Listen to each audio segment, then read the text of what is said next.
начальник вокзала.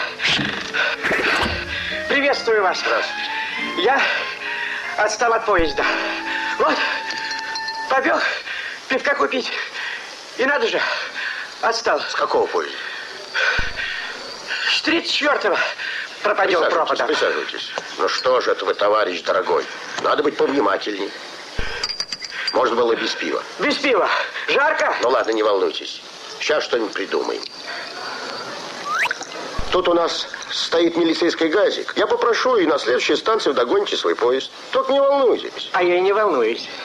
А на кой мне этот поезд? Как, вы не хотите догнать свой поезд, вернуться в свой вагон? Зачем?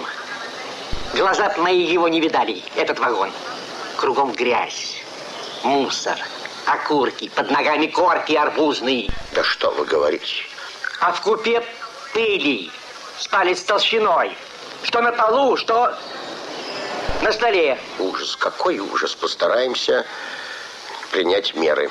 И все-таки догнать поезд надо. Вы поймите, пассажиры, с которыми вы ехали, будут волноваться. Да они не заметили, что я отстал от поезда. Глаза мои не видали этих пассажиров. Вы вот что, давайте.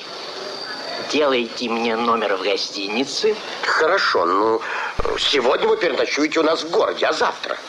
Что будет завтра? А завтра 34-й вернется, и я опять на него сяду. Да, но завтра-то он пойдет в другую сторону. А мне какая разница, в какую сторону он пойдет? Как какая разница? Каждый пассажир хочет попасть туда, куда он едет. Правильно. То пассажир. А я проводник 6-го вагона. И мне все равно ездить в обе стороны.